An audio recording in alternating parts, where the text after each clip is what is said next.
All right, welcome everyone. I'm Julie DeBoer. How it says I'm Mastrius admin. I'm a founder. I'll just change my name here. I'm an artist and a mentee and a mentor. I get to wear all the hats, and this is a great event. Thank you for joining us last week with Robert and his demo. It was awesome. It's on YouTube if you haven't seen it. And today is our showcase. So we're going to share everyone's paintings, and what we love to celebrate at Mastrius is how different we are and how unique our style is and how we interpret a scene differently. And so that's the highlight for us, is to help artists kind of find their own way and their unique style and voice. And so Robert led us very well last week, and I'm excited to show some paintings here. Just a reminder too that we have some prizes. We're going to give away a 1-month recording library membership to a non-member, and then a painting apron to a member. And I'll just randomly select at the end here. Robert, any here, I'll do the screen sharing and then we'll dive in. Okay. Oh, no, I think I probably didn't share. I always forget to share my sound. Let me try that again. Share sound. All right. Can you guys still hear me? Yep, sure can. Okay. All right, so here's Robert's painting that we started with. Is this the new one or the original one? That's the original. Okay. Yeah. Wunderbar. And the reference photo. Yep. Beauty. And first up is Julia Stevens. Ooh, lovely.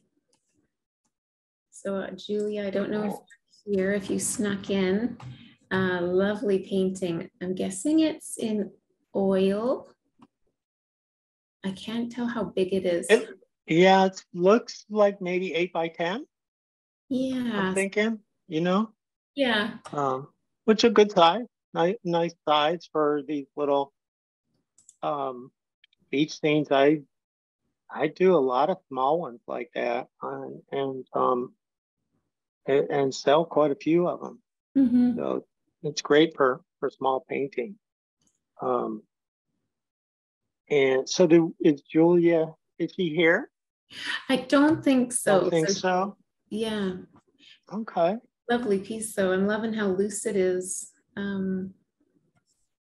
Well, I like the so she toned the canvas in a very warm sort of tone.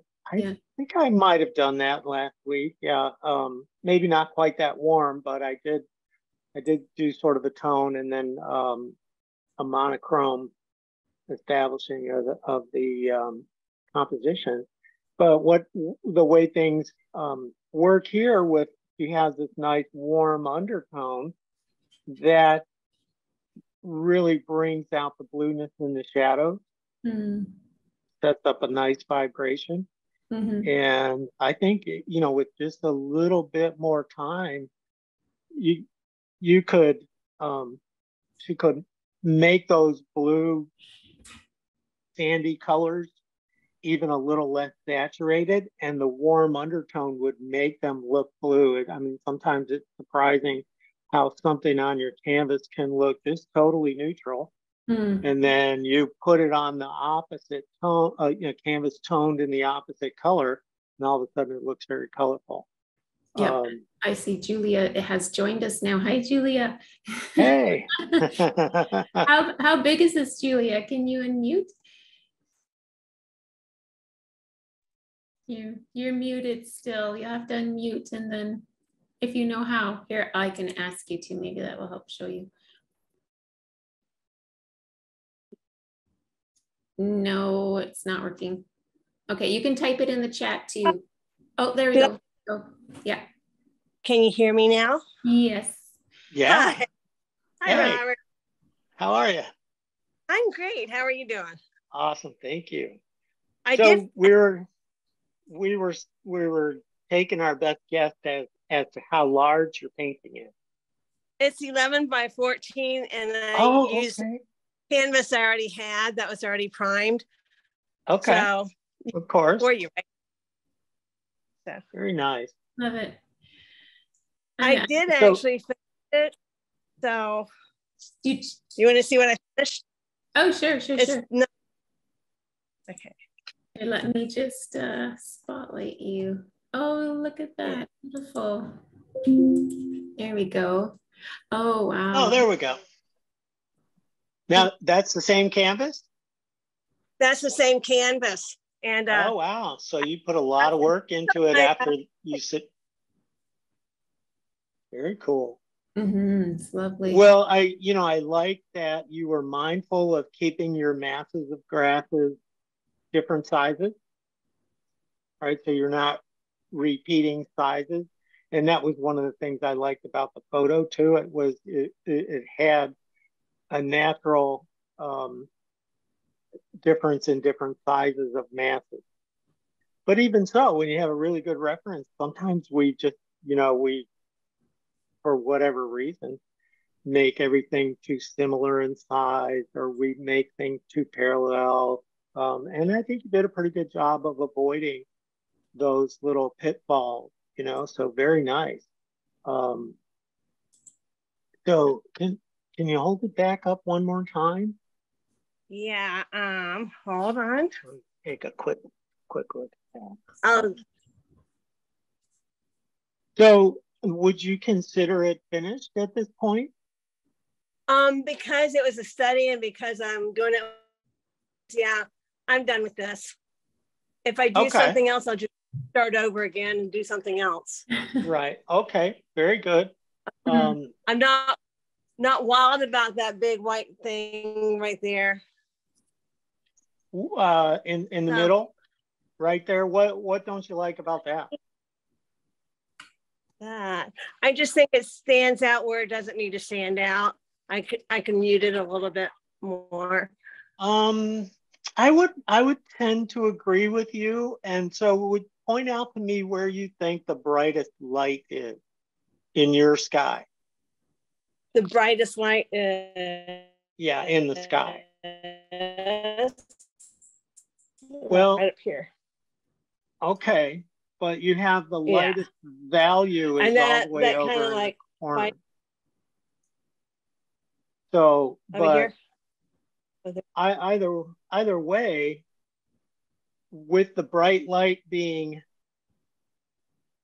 in the background in the sky, that means everything in front of that mass is pretty much in shadow, right?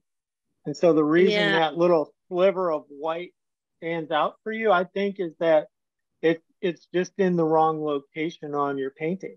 We instinctively know that the tall grasses should probably be casting a shadow there, and so that light probably wouldn't be there.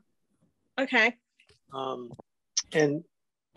it's I can do that pretty quick. Love it. Well, but as you do that, what does your eye do? My eye goes. It releases. Yeah. For me, it releases the eye that it travels down that pathway out towards the water now. Yeah. With that value too high key, your eye kind of got stuck there and could start to question other things because it didn't know what that was doing there. And some of that takes place on a subliminal level for your viewers. They don't even know why they're feeling a little discomfort from the painting or whatever sometimes. So that, I think that was an excellent change. Good call. Yeah. Nice easy fix. Thanks for sharing, Julia. Okay. I love that. Thank you. All right. Let me share my screen again. Okay. So next up, we have Lynn Peterson. Lynn is here. zoom out a bit. Oh, so pretty, Lynn. Look at those colors. Very nice, Lynn. Oh, What's your favorite part of the painting, Lynn? well, it's kind of the path. Path. Yeah. Path. You do tend to just follow the path right down there. And you sure put a lot of work into it, suggesting detail. I think you did a lot of nice work up in the sky, given the spectral progression from the high key sort of yellowy orange to a little bit darker and yellow to a little bit oranger, and then all the way over to the right, it gets into some purple. So that's a nice spectral progression, and I think that's really the way things happen out in the landscape. So you did really well. Let me ask you, how do you feel about the shadow color in the sandy areas that are in shadow? It's kind of too blue. Do you think maybe a little too saturated? Yeah. Yeah, and I wonder if we take our hand and we put it up to where we're blocking out the bottom half of the painting and we can't see any of the sandy areas. Look how bright and beautiful that sky looks. But when you take it down, you start to get a little confused and the sky doesn't look quite as powerful. Mm. And I just think it's because we have sort of equal amounts of saturation up in the sky and in the shadows on the ground plane. Yeah. And of course, if we're painting bright light and we really want to get it to have the most impact we possibly can have, it's based on contrast, right? Yeah. And one of the biggest types of contrast we can bring into our paintings is a nice saturation level in one area and then a really desaturated or grayed down area, in the other area. So if that makes sense, I just feel like if the sand, especially behind the dunes, where the dunes are where it's in shadow behind the dunes, if that was grayer, I think that your whole painting would be much more unified, much more powerful. Do you have an idea how you could accomplish that? I mean, you have a nice painting. We might as well take it to the next level, right? Yeah. Maybe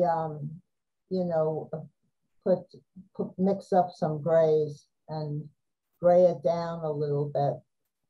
And how do you normally mix your gray? I usually use ultramarine, light red, like light cadmium, and yellow ochre. Okay, that's a nice combination. Do you ever put any earth tones on your palette, such as burnt sienna, raw umber, something like that? I used a little bit to brown up the greens, Okay. I added some umber, I believe. So that's a great combination. Your ultramarine with just some raw umber or even burnt umber, if that's what you have, with the ultramarine blue and some white. That makes a wonderful subdued sort of blue-gray. Now, there's another trick that you could use on this particular painting is if you took a color that was maybe that burnt umber, like an earthy orange, the burnt sienna, burnt umber, something like that, whatever you have. I'm not saying run out to the store and buy something, but a dark orangey brown type of color. And if you mixed it so that it was the exact value as those blue shadows, and then just put small touches, a few small touches here and there in that blue, and it'll just settle everything down. But you really have to match the values Yeah. If you don't match the values, it'll look like sesame seeds on a hamburger bun, or you know. So, but really nice painting. And I think the only thing I might point out is down in the lower left hand, you have two masses of grass there, and they're very similar in shape. Yeah. I might just combine those into one big shape. Yeah. After all, they're in the corner. Yeah. And you've got this awesome, beautiful, powerful sky. And so if we can just do anything that accentuates the beauty of that sky, you're going to have a really nice painting that you're going to be proud of. So great job. All right, thank you. I'm just going to, if you submitted your painting, it might not have gotten to me, so you can email it to julie@mastrius.com. I don't have a painting for Linda, Joan, Sue Ginter, Mary, Lois, Raven, Felicia, Bernadette, and Lon. So if you had submitted something, just quickly email it to me, julie@mastrius.com, and I will share it. Okay, next one is LA Muse or La Muse, for sure. And if you're here, please say hello. Okay, here it is. Ah, yes. Very nice. Mm-hmm. Is she here? I'm not sure. If you're here, say hello. This is La Muse. And I would say that would be watercolor. Yeah, that's a nice little watercolor. Very sort of, what's understated. Mm. And I think that works really well. The thing I think catches the eye right away is that everything is a brown or a gray brown, little bit gray blue in the foreground. And the only saturation that you have in the whole painting is that spot of yellow up in the sky. Mm-hmm. And I just think that gives it a lot of power and strength. Maybe if I was going to offer some suggestions, and it's a watercolor, so it may be a little too late for moving the sun. I just think that in my reference photo, the sun, she's got the sun right where it was in the reference photo. Mm-hmm. But it's over on the corner right up against the frame. And it probably would be better if it was moved over to the right, at least a whole 1.5 suns over. So it's a little more natural location. But I mean, in terms of the values and so forth, I think that all works really well. And maybe, the little bit of the lights that are showing through at the bases of the masses of grass, maybe that's a little bit distracting. But it also looks to me like it was a fairly quick sketch. And so those kind of things, when we do quick sketches, I don't worry about stuff like that either. Mm-hmm. So I think it's nice. I think it looks great. Yeah, it is nice. I also am loving the yellow vibrancy in the sky. Kind of makes the story about the sky for me. Yeah, definitely. It's very beautiful. Thanks for submitting. Next up, we have Frank Gilroy. So he has a reference photo. I'm glad that you provided that, Frank. Nice shot. And then the painting. Nice. Beauty. All right, zoom in a bit here. So Frank, where I know this is upstate New York, where? You're muted, Frank. Let's see if I can.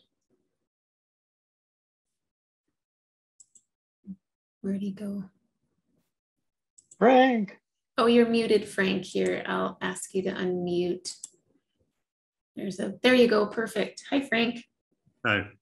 We're in Frank.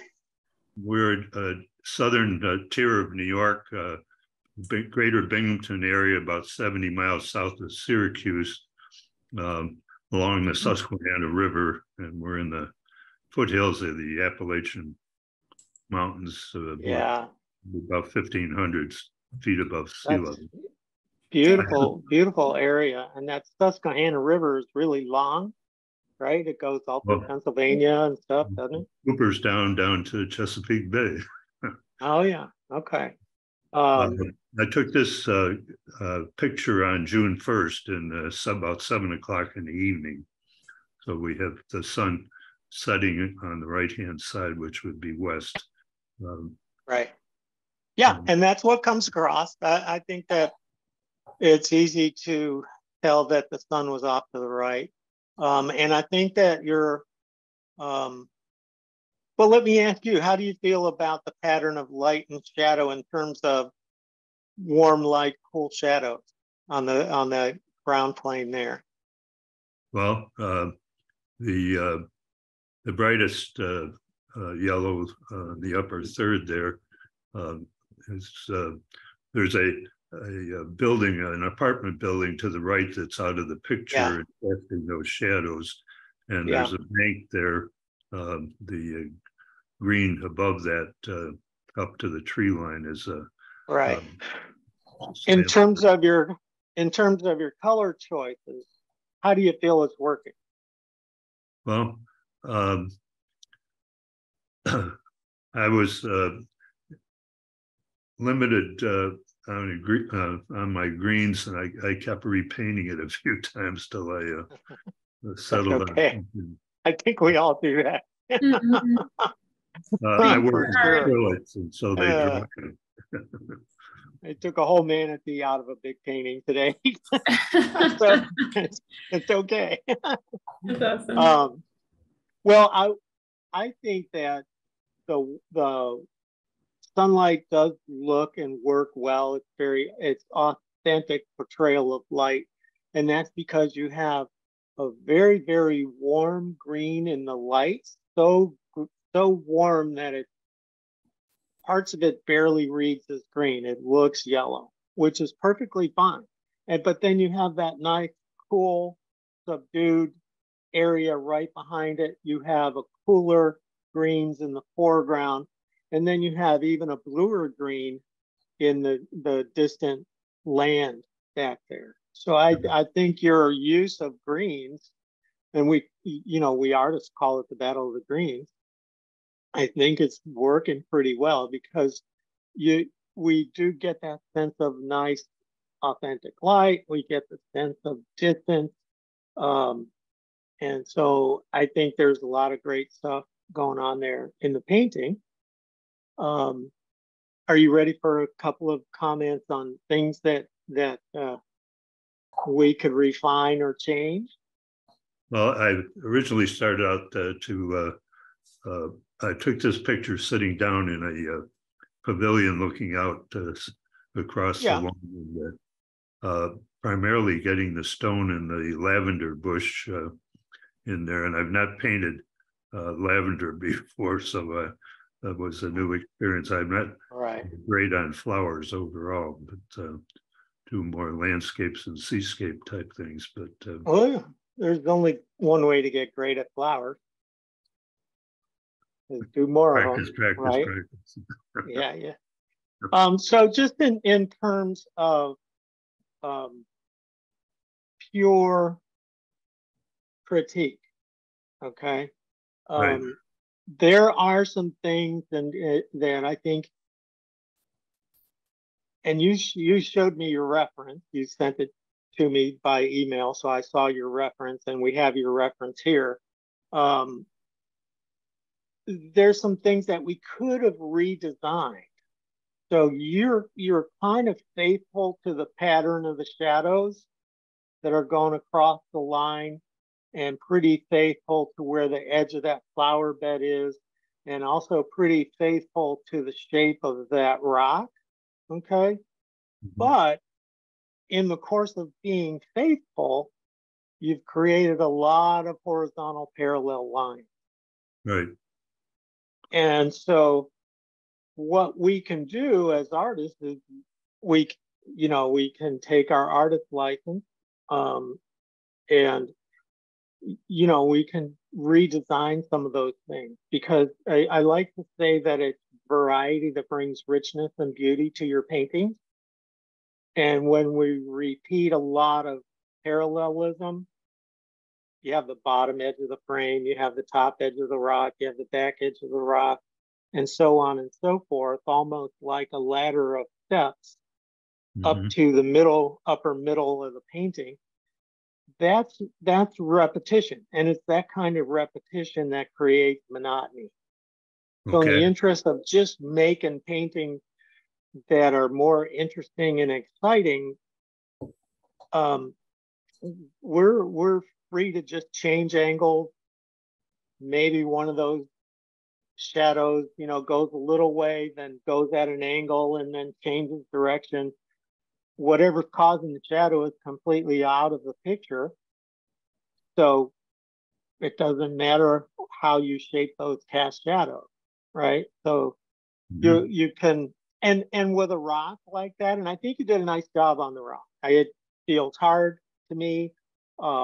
It's got a sense of light and shadow, and you've even got the reflected purple light from the flowers on the top of the rock. So maybe the rock was even a little bit wet when you photographed it.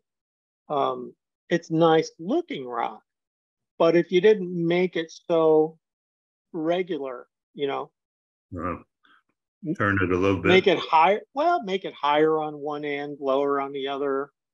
You could just kind of reshape it. Now, those kind of things can be intimidating. But our imagination is what comes into play there. We start imagining, okay, how could this rock look, right? And sometimes you can get up and you could just go out and walk around your outdoor surroundings and look for a different rock that maybe has a little more interesting shape that you can use as your model. Sometimes you can just play around on a sketchbook, drawing out a different shape of rock. It'd just be a little more interesting. And that's kind of the same thing, like I was saying with those cast shadows. Those first couple of cast shadows combined with the line of the flower bed, if you just kind of play with those, maybe they're going different directions. Maybe the flower bed, you could pretend it's curved, so it's lower on one end and higher on the other end, so that it just doesn't go straight across. And then if we were to take a really close look, there's some parallelism, so that distant cast shadow is at a nice angle, higher on the left and lower on the right, but that's also parallel to the distant hill in the background. See that? So that's another bit of parallelism. Well, you could maybe just shrink that distant hill. And I tell you what, I really liked in your reference, there was just a third hill. So that second hill there kind of comes down, and then you have another hill out there. And that would have been a way to break up some of those two parallel lines. But I mean, I'm really taking a hard look at it. To give you a really solid critique, I do like the color. I think your sense of light has come across just really nice. And I do love it when the sky is really small and pushed up to the top of a painting. I think not everybody does that. Maybe for me, it's a part of living in Florida where we don't have mountains. So I'm always having more ground plane and smaller skies. But I like that. I think that gives it a nice interest, and it emphasizes your painting of the flowers in the foreground. And one last comment, I would recommend that you play with different ways that you could turn that bunch of flowers more into a mass. you know, and I know it may not even be growing that way in real life, but we're, you know, part of our job is to improve on Mother Nature when she needs a little help. And this is just, you know, it's just a little bit of, it's a little very regular, those flowers. But man, nice painting. How big was that, Frank? That's an 8 by 10. Okay, nice. Very nice. Very nice. Well, thanks, Ben. Yeah, you bet. It's great to see you. Nice to see you again. All Yeah. right. I have Joan, Felicia, and Suze. Thank you for emailing it to me. If you haven't seen your painting, I didn't get it, so just email it to julie@mastrius.com. All right, next up, I'm going to try to share Suze. If I pick the right one, there it is. Okay, and Sue is also one of our masters at Mastrius, FYI. All right, here it is. Beautiful, Sue. Thank you. Very nice, Sue. How large is that one? It's an 11 by 14. Okay, so you did the same size that I did. Very nice. Yeah, it was just a canvas that I had that was already primed. And it happened to be primed that yellow that when I scraped out. So I wanted to thank you. I don't paint in oil very often. I'm more of a watercolor painter, but I really enjoyed doing this with you. And I was astounded by how quickly it came together. So cool. Yeah, it was fun. I would love a critique. Okay. Yeah, no, it's a nice painting. And I'm going to start out by just pointing out some of the things that I think you did very well. Is so sometimes when we're doing these kind of dune paintings, it's easy to get things lined up. Like, so we have a mass in the lower left corner. It stops at a certain point, and then you have the big mass in the middle ground, and you've got it stopping farther right. Okay. Sometimes it's easy to get those lined up vertically, and you didn't do that. So you've got a nice a nice variation in the length of your different sizes of things, and then the nice placement of that smaller distant mass, and just a couple little suggestions in the lower right hand corner. So all that got, you know, it's really nice variety. I think that the way you scratched out the I call it the swash channel at the edge of the water, and pulled that out to reveal your yellow undertone. I think that worked extremely well. So lots of good stuff going on there. The shapes of your masses and everything are really nice too. So the only thing that I would maybe challenge you to take a second look at, and I don't know, it's just a judgment call you'll have to make. I wonder if the sand right behind the dunes, where the sand touches the dunes, I wonder if that can go a little darker in those areas. Like, yeah, right there. I wonder if it could get a little darker in that area. And it's nice. Yeah, and it's not a huge thing, but that looks, so it looks very nice right now, and you've done this nice ins and outs of the way the sand and the sand and the grass sort of interact where they meet. But it's, in a way, it's almost too nice, because my eye keeps going there and looking there, unless that's what you really wanted to emphasize, which is perfectly legal. But if in the interest of really making the sky look just a little bit brighter, I think if you brought that sand in those areas just a little bit darker, so there was a little less contrast where the grass meets the sand, I think that would make your sky look a little bit brighter. So not a huge thing. Yeah. I was honestly thinking, do I need to glaze all of the sand? I felt it was a little too, and I didn't really get the brightness up in the sky, but I didn't want to muck about with it either. So I just kind of walked away and said, well, okay, it's good. I think if you're up for it, you maybe just try glazing those areas first. Okay. And then if you go, oh, hey, that's working really well, then you could start to glaze more of the other. All right. And it's very interesting. Where are you located, by the way? I'm in Massachusetts, so we Okay. have all right. this kind of sand on the Cape, these kinds of dunes. Yeah. I spend more time on the Maine coast. It's all rocks, but yeah. Right. Okay. I'll be up in Massachusetts in October for Cape Ann plein air, by the way. But oh, wonderful! We'll have to connect. Yeah. Oh, that's that would be great. So yeah. The thing I was going to mention that's also kind of interesting about your sand is I live in an area where we have white sand beaches. So the sand is very, very white. And there are times when it does look like snow.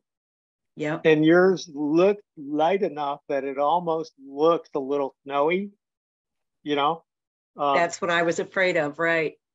Right. And so I do think if you try to start glazing at the bases of those masses, and then that may lead you to reevaluate where you have the red light in the grasses up near the top on the left. You could reevaluate those. Can they go a little darker?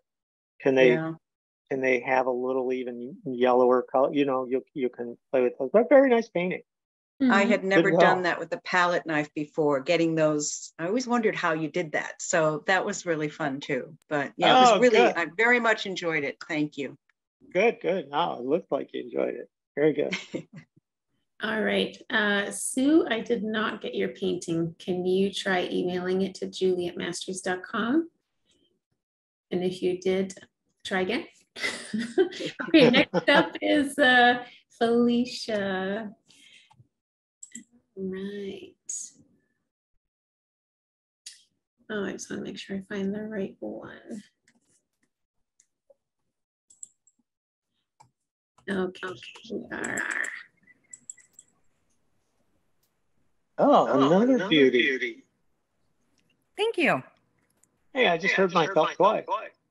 I'm getting an echo. That might be Felicia. You mute yourself. That might be your microphone. Okay. Oh, yeah. Okay. We're good? Yeah, we're good. Go for it. Okay. So nice. It's nice painting, and I think it's a little more faithful to my original than even I attempted to be when I was doing the demo. I like the arrangements of the shapes. Bigger shape on the left, smaller shape on the right. The path is slightly off center. So the very recognizable sort of an S shape to the composition or a Z shape to the composition.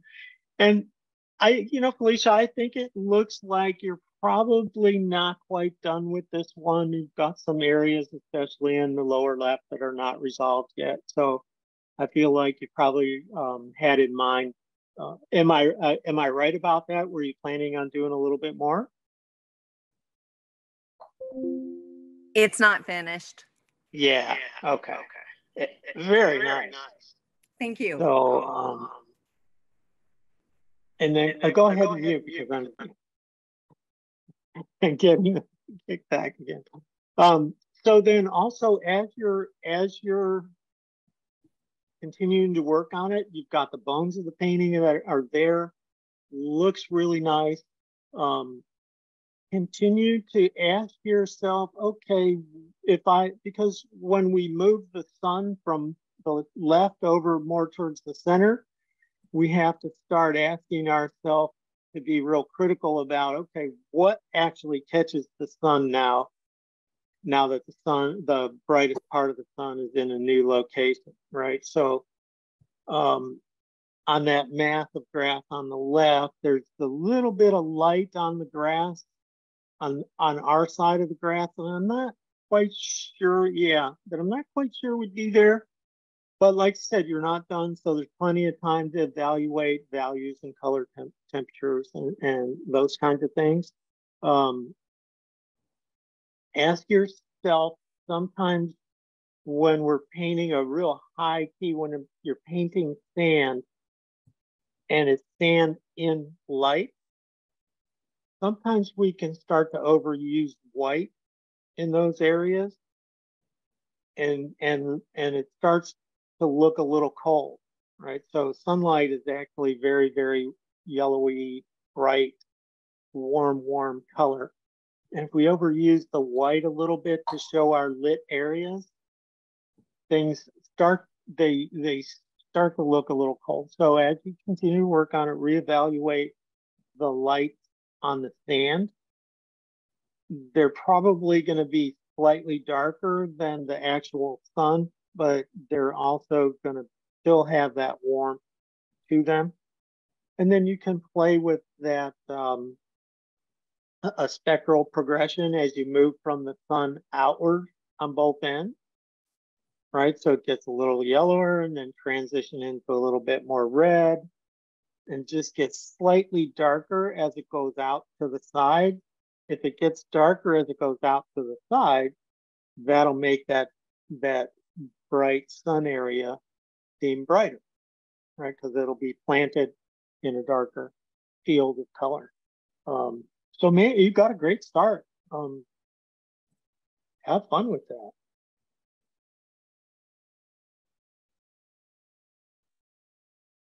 It's a beauty. Sorry, I had to unmute myself there. I love the soft quality of it. It's very beautiful. Okay, next up is Joan and then Sue Ginter. Hopefully I choose the right one.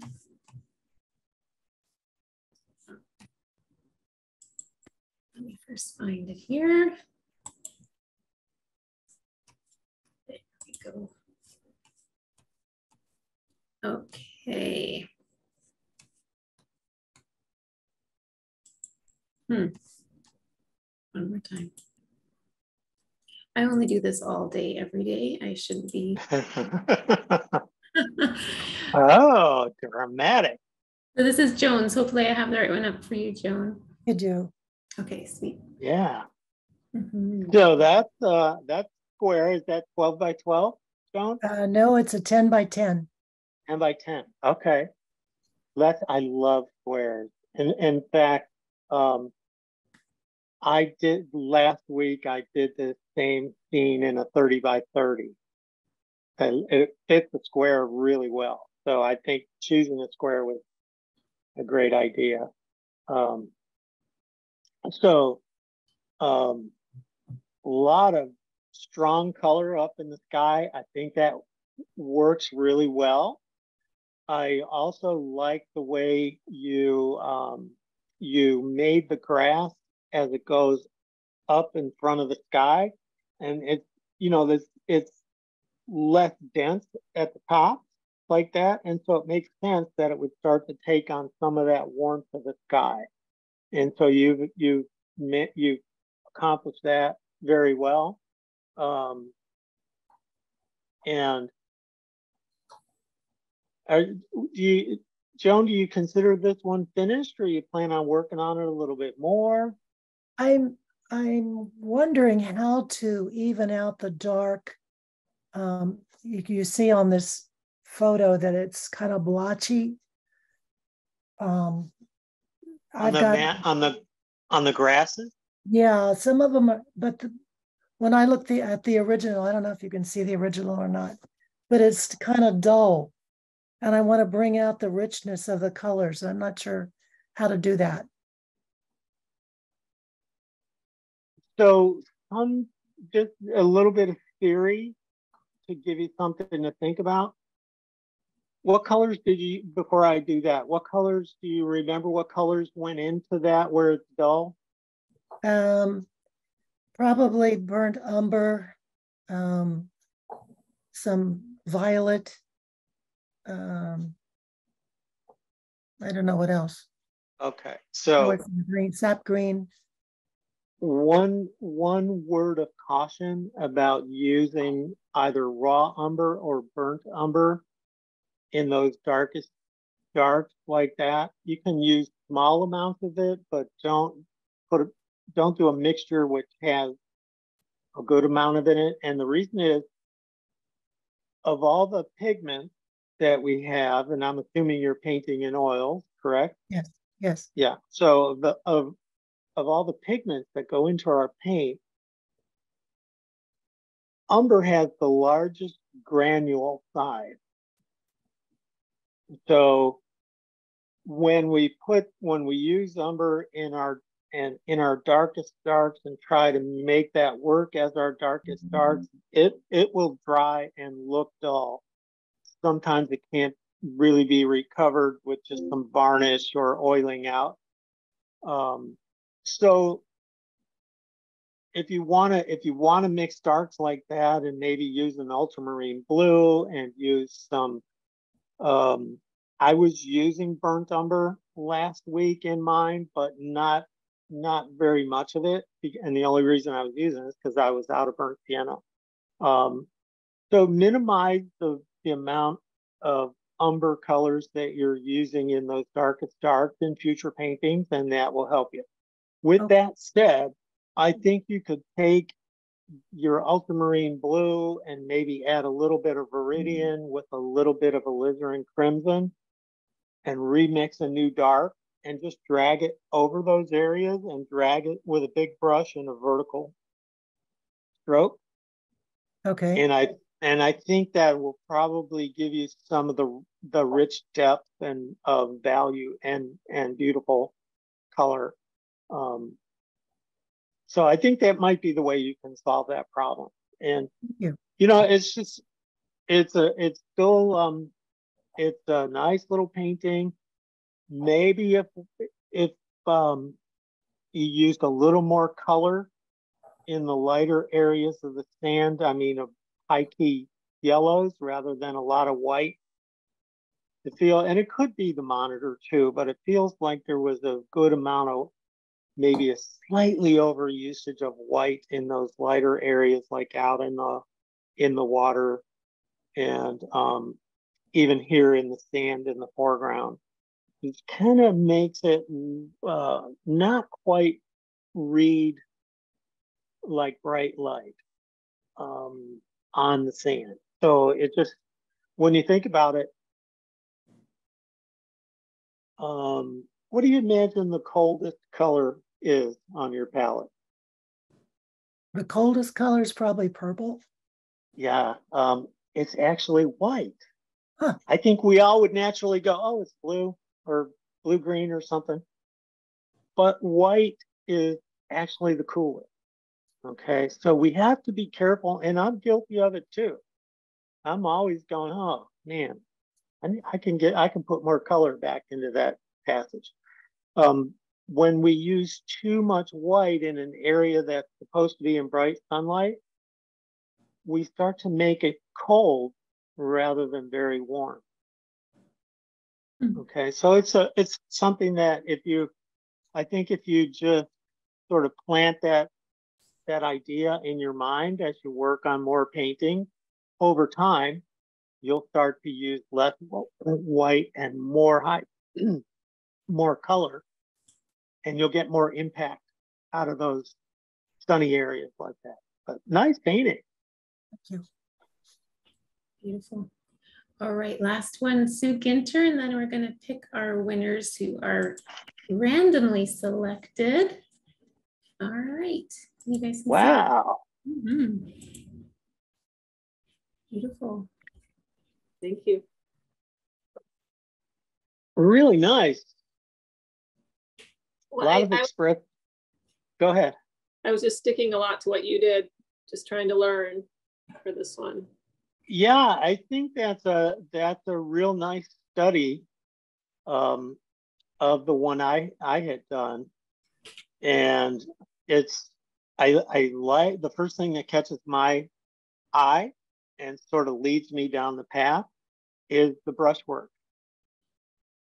my eye goes right, and it looks like you're using a small to medium size flat or maybe a bright, but you're making individual brush strokes, and you're giving them, I think, some thought into the direction of the strokes, because my eye follows those little strokes, and I think that's really part of the charm of your painting. And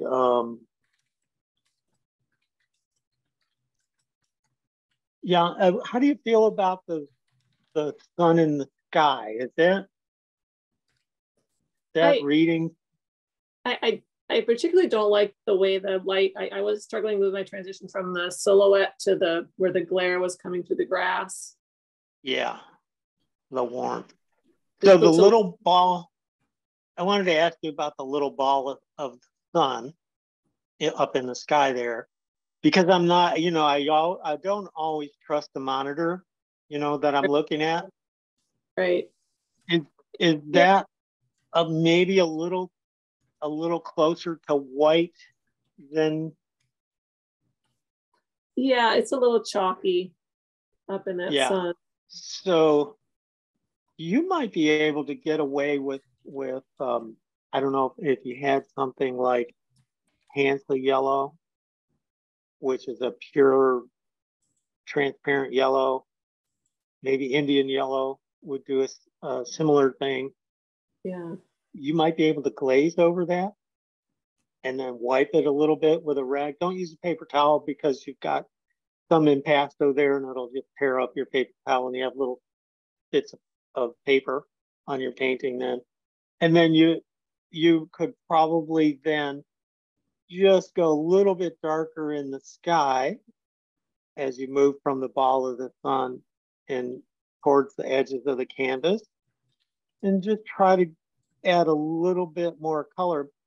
I think it would work and make your sun feel a little bit brighter. And do you remember how you mixed the color for that ball of the sun? I may have experimented with some of my different yellows and gone back and forth, but it seems like the solution will be a little bit darker as you move away from the sun to help it pop. I can't go any lighter. I think so. Yeah, I think so. Just a little bit, and I think that'll strengthen everything. You can sort of experiment with going to what you think is too warm or too saturated up there, because you can always, if it's dry, you can always wipe it back down again. And I think that'll really strengthen the painting. Another thing that I've learned over time is I like to use a color called alizarin orange. You can only get it from Williamsburg, but you can do a similar thing with a Hansa yellow or a Indian yellow. It's just used because all three of those colors are purely transparent. So you can take a nice little dollop of pure white, clean brush, clean spot on your palette, and just the smallest touch of one of those pure transparent yellows and put it in that white. And then you might say to yourself, I think I can get a little touch more. And you can mix the brightest yellowy orange or brightest sunlight color I think that you can possibly get. So I would try that. And there's another suggestion. We were talking a little, I mentioned your brushwork being very nice. Maybe a bigger brush on some of those grasses and just load it and pull upwards and pull away from the canvas as you reach the top of your mask. It's fun, and it will help minimize, because sometimes you get more detail and sometimes suggesting a little bit of detail off to the edge of the canvas and then more detail in the middle. You know, that might be a way that you can try to suggest to your viewer there's some detail over there without painting. I mean, that's really, really kind of finer point of painting those grasses. I do think you did a nice job. It reminds me of my painting, which I liked. So well, I had it. That was what I was kind of following. We have that scene. I live over on the east coast of Florida, and I have that similar scene, and I don't always pull it off so well. So okay. So you're here in Florida. In have Jupiter. we met before? Yeah. Oh yeah, I do the lighthouse event most years. So and I teach over there too. So cool. That new studio, I think you've done workshops there. Yeah. I've done it at the lighthouse in the past. But you know, they keep bringing in a lot of new artists, and so sometimes you go, you answer the call that comes from the other place. So I know there's a little bit of a rivalry between those two places. Seems to be, I guess. I don't know. Yeah. They're both good. They're both all really nice people. Yeah, both good places. Yeah. So we probably have met then. Yeah, we may very well have. I've gone to the collectors show a few times. Yeah, cool. So very cool. Small world. Well, nice paintings. Yeah. Thank you. Beautiful. Thank you for your help. I appreciate it. Oh, my pleasure. Thanks for submitting, everyone. Lovely to see everyone's interpretation and style. Thank you, Robert, for the friendly critiques, and we have a couple prizes to give away. So I know, yes, that's right. Since we're a non-competitive community, we don't choose the best painting because I don't know how anyone does that. I think they're all extraordinary, and we're all learning. So we have a prize for a non-member. That's a 1-month recording library membership. And what that is, it is our video library for all of our weekly live events at Mastrius. And we do live critiques. We have panel discussions on all sorts of topics. We have artist interviews. We have paint battles where we'll have 2 masters painting from the same reference photo. And we give them 45 minutes. And then we bombard them with questions while they paint under stress. It's hilarious and amazing to watch because they're so talented. All sorts of events. Anyway, so you'll have a 1-month subscription to that library so you can binge watch. Anyways, and then for a member, we have a Mastrius painting apron. Now, the only problem is I don't know, I know some members and some non-members, but I don't know everyone. So let's start with non-members. If you're a non-member, let me know. Put up your hand, wave. Okay, the way we're going to give away the recording library is you have to guess the number in my head. And the first one to put it in the chat and gets it right will get the recording library membership. Ready, set, go. Not 9. Is it between 1 and 10? 1 and 10. Yeah, that's right. I guess I should. I was going to ask 1,700,000. No, between 1 and 10. It's not 9. Keep going. Nope, not 7. I don't know how to chat. Okay, not 5. I see your hand. I see your hand. Keep going. Not 4. You guys are running out of numbers. Not 1. Not 8. Oh, I'm looking at fingers. 1. 2. Not 1. 6, Julia, you got it. That's crazy. It took to the last. Yeah. I know. Okay, let me just write down your name, Julia, and we'll get you that recording library membership. You're gonna love it. Congrats, Julia. Congrats. Okay, and how about for Mastrius members? Or mentors, let me know. Put up your hand. Is anyone a member? I know Sue is a mentor, Robert's a mentor, Felicia, and Mary, not sure. Okay, then we're going to have the mentors bar off, and we actually have mentor aprons. So Robert and Sue, are you still there? There we are. I'm here. Okay, between 1 and 10, guess the number in my head. In the chat, I guess. Right. Go ahead. Nope, not 3. Nope. Not 6. Uh-oh. Oh. Keep going. I can't get this one to go. Okay. Not 5. Oh, Mary, are you a member? Cool. You're in the, yeah, keep going. Robert, are you? I am a member. Robert, just yell it out if you can't figure out the chat. Well, my chat froze up for a second. Okay. Keep guessing. Yeah, keep putting them in. Oh, there we go. Somebody got it, huh? No. No. Not Okay. wait. Keep going. I see 3, 6, 5. Nope. How about 3? 3 Oh, I'm sending these to Robert. Hey, you're sending them to me. I bet you I'm replying to you. Send them Instead to of everyone. That's so Alrighty. funny. I'm like, why aren't you guys guessing? Come on. 3. All right. We've guessed all the numbers anyway. Well, I Well, we only sent saw them to 3, each other. 6, 5. Okay, I've seen 3, 6, 5. 8. There. Not 8. Just yell it 2. out. 2, yes. 10. Sue got it.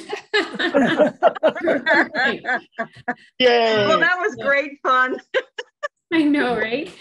That's so funny. Oh, golly.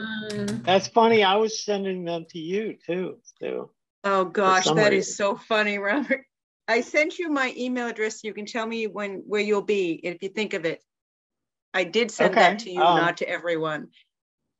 Anyway, we can find each other, I think. Well, you're both at Mastrius. You can find each other. We can make contact. Cool. Great.